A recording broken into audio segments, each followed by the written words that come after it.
Hi.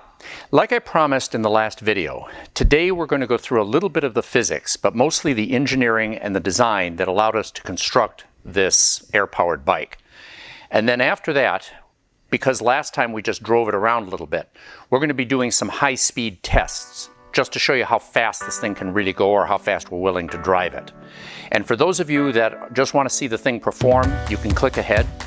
But for the rest of us and any of you that want to come back and see how this was built, let's get started.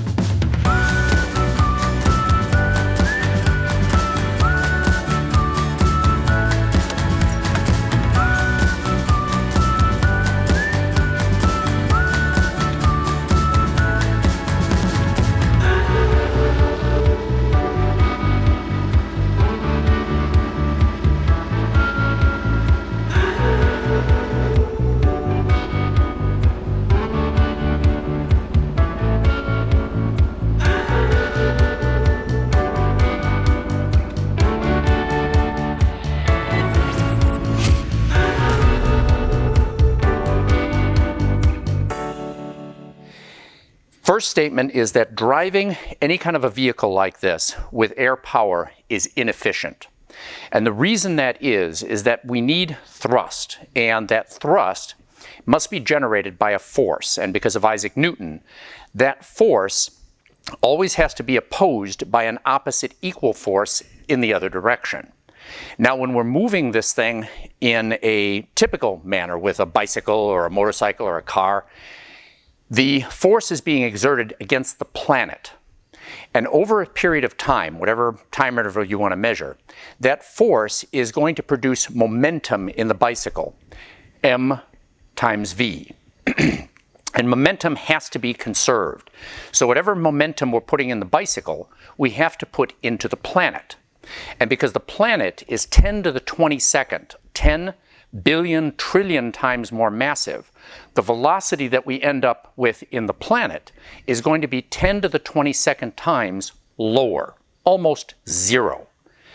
Now, the amount of energy that we have to put in to do this, to create this force, generates a kinetic energy inside of the vehicle that is its mass times whatever velocity we reach squared.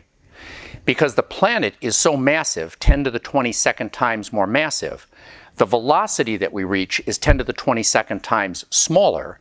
The v squared goes from 10 to the minus 22 to 10 to the minus 44. Effectively, we are putting no kinetic energy into the planet. It's all going into the vehicle, and that's what makes it so efficient.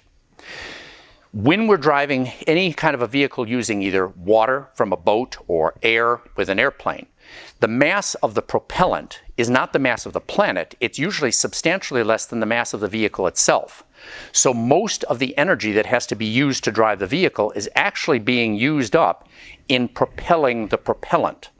And the smaller the mass to create the same mass times velocity, which is the same as thrust, we have to use a higher velocity, which makes it less efficient.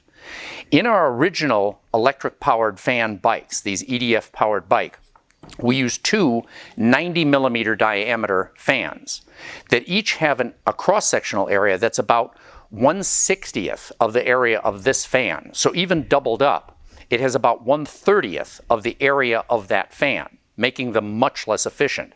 I'm not going to go through the math, but the ratio is approximately the square root of the area differential. So if this is 30 times smaller area, it's about 5.5 times less efficient in propelling the bicycle. So from an engineering point of view, we want to use the largest possible propeller we can to get the highest efficiency. But you get into other issues. For example, a larger propeller is heavier and it costs more.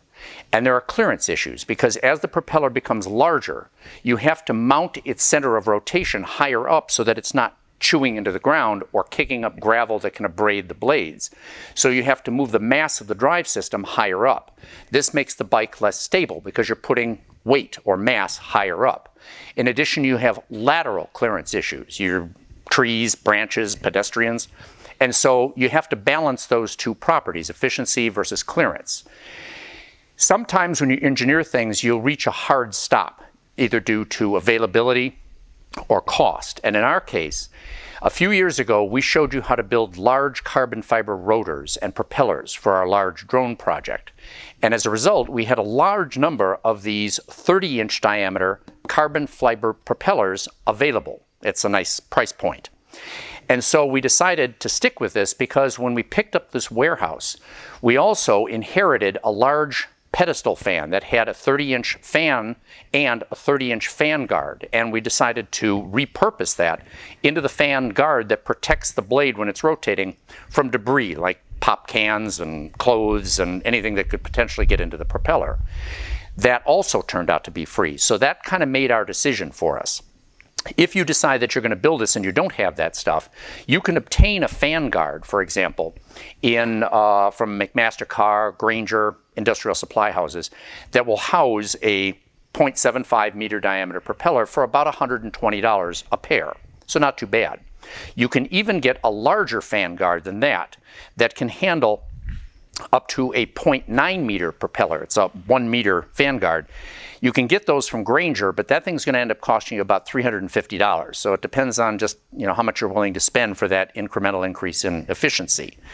Now, one of the issues with our current propeller, our free propeller, is that it has a rather shallow pitch.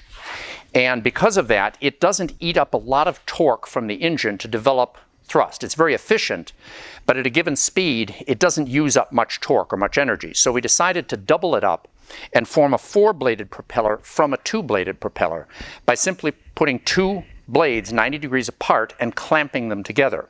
And you can always do that. If you have a 2-bladed propeller, you can stack them 2, 4, 6, 8 blades. They don't all have to be operating in the same plane. As long as they're rotating around the same axis, they'll work just fine. And the only challenge is you have to be able to couple the torque, the rotational torque, into the blade. And so we built this hub that allowed us to do that. Now, I'm not going to get into the design specifically of this hub because it's idiosyncratic to these propellers. But effectively, what it needs to do is sandwich the propellers so that each propeller is being driven by the motor rather than potentially being driven by its neighbors, and that could eventually rip up the hub or damage it. And so we just produced a crush plate on each side and mounted the propellers at 90-degree angle and put enough pressure on there that the torque is distributed to both of the blades. We need to talk about the choice of the power supply. Remember, this is inefficient, and so as a result, we need a fair amount of power to be able to drive this thing. And we had to decide whether or not to stick with the electric system that we used on the original bike, or, as you can obviously see, move to a gasoline-based system. And interestingly enough, the advantages of the electric system are numerous, but they're not overwhelming. First of all, they can deliver a lot of power. About a month ago, my son and I went out to Orlando in Florida, and we were there to see one of the flights of one of the Falcon rockets. We did a video, and we're going to be posting that pretty soon. But at that time, we decided for kicks to rent one of the high-end Teslas, the Tesla Plaid or Ludicrous mode. It can accelerate from 0 to 60 in 1.9 seconds, for real. There's a lot of power, and we were tempted to stay with the electric motor. There's another advantage to the electric system, and that is safety. Lithium-ion batteries can burn, but overall they're probably a little safer than holding a bucket of gasoline in your home. And temperature. An electric system, generally speaking, remains cool. There are a few parts that become a little bit too hot to touch, but almost the entire gasoline engine, and certainly the exhaust, can get to hundreds of degrees Celsius, so that's a bit of a negative. There's also the exhaust gases that come out of the gasoline engine. You have to take that into account. Now, one of the advantages that you might consider is the silence. An electric motor makes almost no sound. But in this kind of an application where you're moving a propeller at pretty high speeds, one of the problems with that is that they generate 2, 3, 4 times as much noise as the underlying engine, even if it's a gasoline engine. So we really don't get to benefit from that factor. What really made the difference for us is the energy differential density and the cost. A typical lithium-ion battery will store anywhere from about 120 to about 260 watt-hours per kilogram of weight. Really good batteries can get up to about 250 near the top end. Modern batteries do that. This battery here, which is a 4S, which is about 15 volts and 20 amp hour,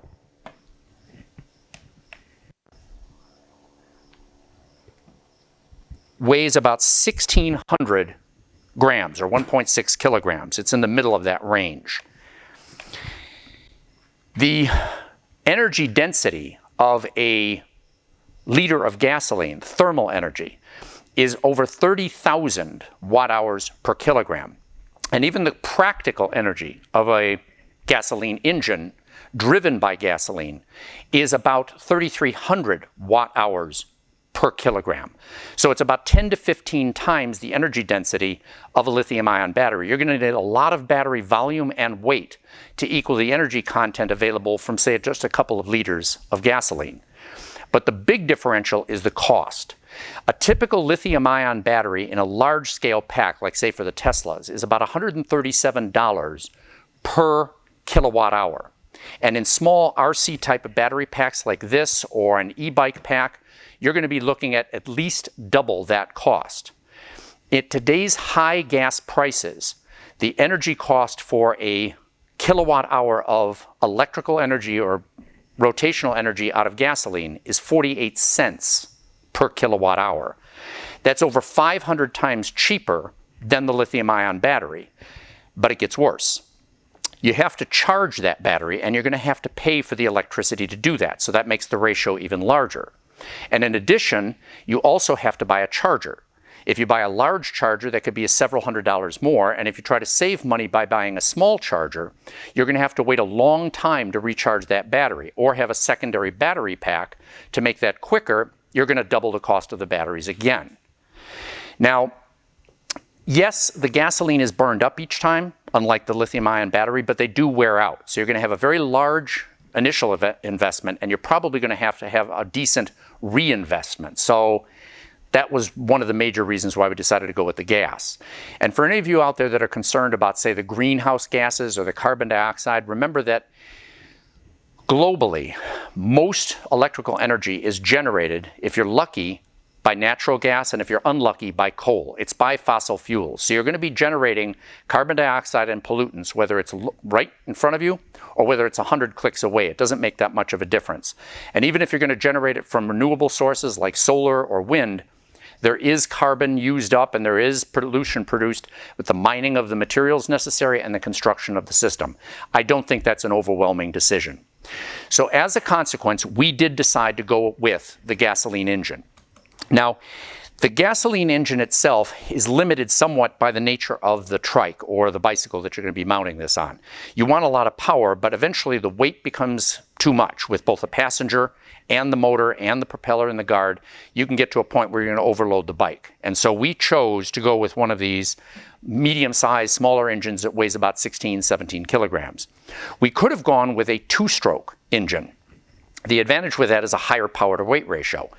The problem with the two strokes, though, is where most of that differential occurs is at a high RPM. And because the propellers have a limited amount of RPM that they can operate at, you're probably going to need either a belt or a gear reduction on that two-stroke engine to bring it down to a reasonable range. It turns out that differential in the gearing and the belt reduction is going to pretty much negate the difference in the performance of the engines.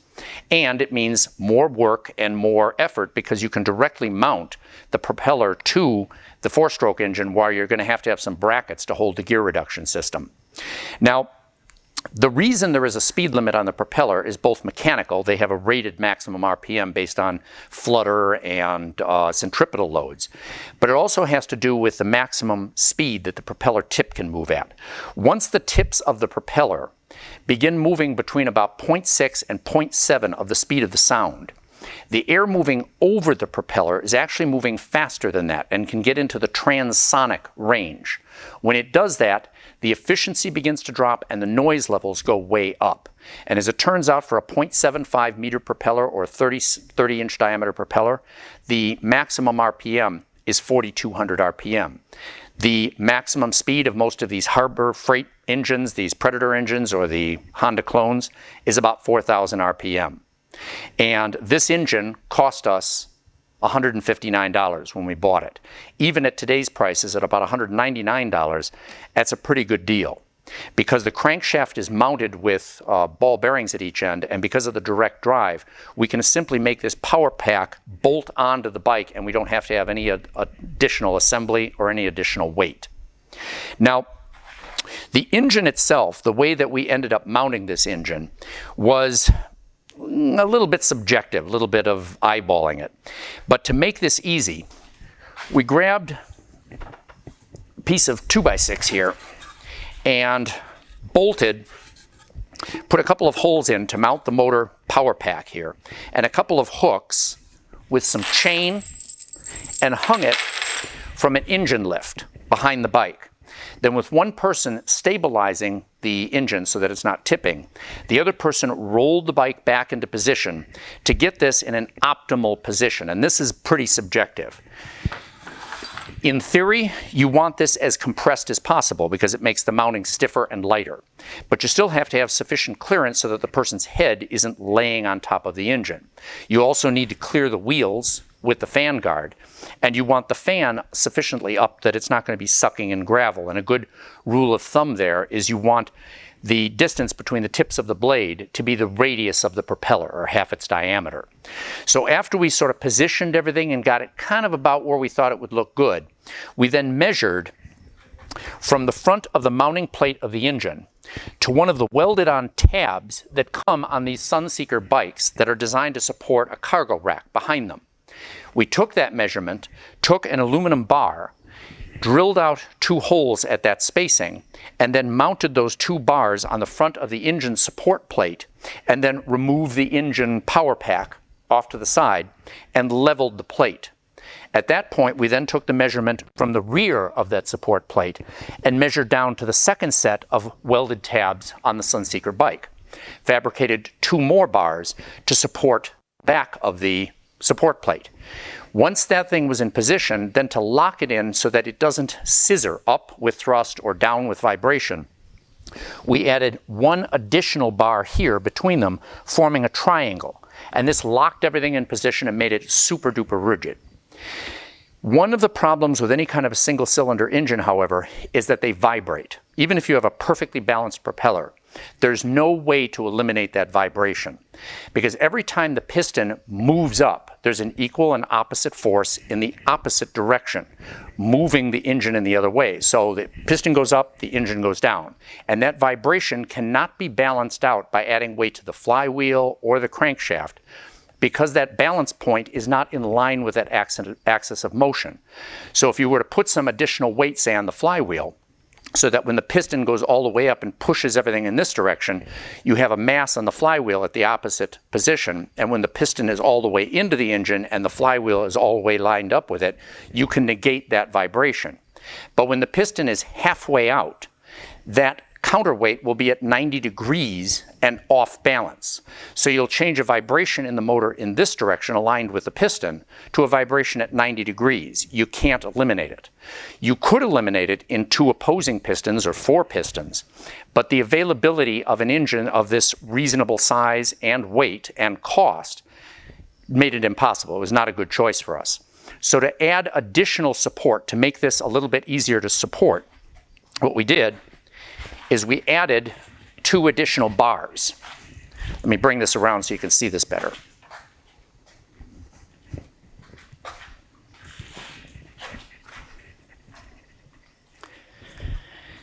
These bars here, I don't know if you can see this really well, but there are bars that go out laterally on each side like this to the frame that supports the drive axle in back. And because that frame did not have any kind of welded tabs that would allow us to attach the frame, what we did is we used some of these collar clamps. These are split collars that can be clamped onto any kind of tubular structure and then allow you to screw, bolt, weld, whatever you want onto the collar clamp. What's nice about them is you don't have to damage the underlying structure. You can adjust them in position You lock them down, they're extremely strong, and you can remove them. And they're not expensive, maybe $8 a piece or something like that. So once we fabricated that triangular shape, we had extremely rigid support, holds the motor, and it doesn't shake around. And similarly, on the back of the screen, you'll notice these small bars that I have here, here, here, and here. What they do is they help to support the fan guard, because what happens is once you mount the fan guard to the motor nice and secure at its center position, there's a large lever arm to the outside of the fan guard, and if it vibrates enough, the fan guard could potentially interfere with the carbon fiber props. Not so much just from the vibration of the engine, but if you go over a big pothole, you could potentially have a problem. And the way we did that is we took some tubular aluminum and drilled and tapped the ends of it so it became an internally threaded tube. And then we used these articulating joints. These are neat little ball joints that have either female or, in the case that we used here, male attachment points. You screw them into the end of the bar and you can adjust the length to whatever you want. And then by placing little clips around the metal frame guard to whatever kind of convenient place you can find around the engine, you support the fan guard much further out, giving you a great deal more security and support. And because you can get left and right hand, you can turn this into a turnbuckle and you can just adjust it in or out. And a little bit of blue Loctite on each end so the thing doesn't loosen on its own. It's a real neat, easy, customizable way to give yourself a lot more support and reduce the effect of any kind of vibration. Now, we're getting close. I'm going to turn this all the way around so you can see this part. The engine itself is really not modified, but we did make a couple of simple changes. We didn't want to have the big fuel tank here sloshing around fuel just a couple inches behind somebody's head. In addition, we didn't want to shadow the air input to the fan. So we removed the stock fuel tank and located a small mini bike fuel tank below the seat here. But that meant that we no longer could feed the fuel in through gravity feed. We needed to pump the fuel uphill to get it into the carburetor. To do that, we used a pulse pump that you can get on Amazon for maybe $15, $10, something like that. And it's a neat little device. What it contains is a small diaphragm and a check valve in the fuel line. If you apply a negative pressure, or I should say a partial vacuum, to the air side of this diaphragm, that partial vacuum will be distributed to the fuel line system, and it will suck fuel out of the fuel tank as long as the negative pressure is maintained. As soon as that pressure goes away, what happens is the fuel can't drop back down because there's a check valve inside of the container. So as you produce these pulses of negative pressure, I keep saying that, partial vacuum, you will slowly draw the fuel up in little incremental amounts until it feeds into the carburetor. It works very nicely. A clear fuel line is kind of a nice thing at the top here because you can see when your fuel goes in rather than it being completely opaque. This system is usually incorporated on mid-size engines wherever you have a remote fuel tank, or in even bigger engines you might have a fuel pump. But for very low cost, this works very, very well. And to prime the system, we just put a small bulb like you would use on a outboard motor. And this supplies the fuel up here and it works very well. Now, where do we get the partial vacuum from? If you see the lead out from the front here, it goes into the crankcase. Every time the piston inside the crankcase moves up toward either an exhaust stroke or the compression stroke, the internal volume of the crankcase increases a little bit and the pressure drops. That produces the negative pressure pulses that will draw the fuel up into the system. And the way that you access that negative pressure is that on all of these small engines, they have a low oil sensor that will prevent you from running it if you forget to add oil or it leaks out. When you're putting these engines on a mini bike or a go-kart or anything that's going to have G-loading or vibration, you want to remove that safety system because it can artificially turn your engine off as the oil sloshes back and forth inside of the crankcase. Once you take the electrics off, you just pull the sensor out of the side of the motor and you have a nice hole that you can enlarge to whatever diameter you want and then put a tapered tap inside of there, in our case a 1/4 NPT taper, and then a little hose barb is screwed into there. You'll want to do that before you ever put oil in the engine, because you're going to need to take the faceplate of the crankcase off to be able to get any of the chips that form from that operation in before you put the crankcase cover back on and fill it with oil. And it's not difficult to do. It takes 15 minutes. And without the oil in for the first time, it's a lot easier and a lot neater to do. Now, the final thing we had to do, let's go around this way,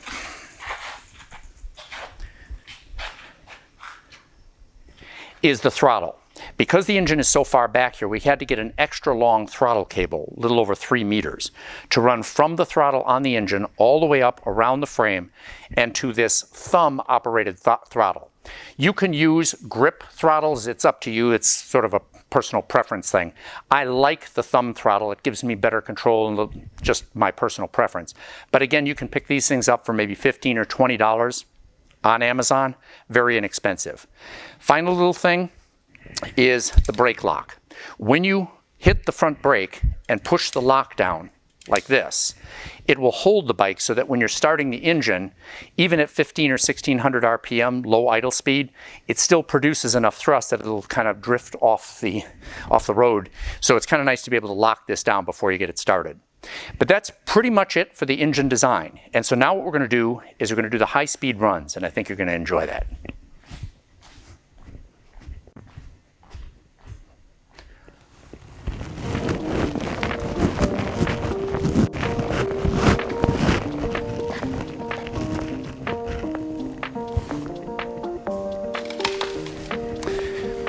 All right, this is going to be fun.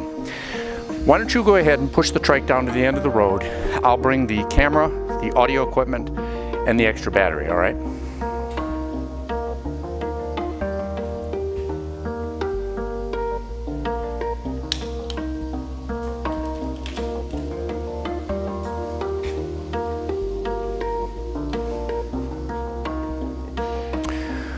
Or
So what'd you think? Good? Well, in any case, thanks a lot for watching, guys. Really appreciate it. And if you like the kind of content, we've got more to follow. We're going to be doing a couple of collaborations with some other YouTube channels. We're going to have one channel work on souping up the engine, getting some more power out of it. And we're going to look at another channel where they produce some very high performance recumbent bikes, so we can really get this thing to roar. You take care. You have a wonderful evening. Good night.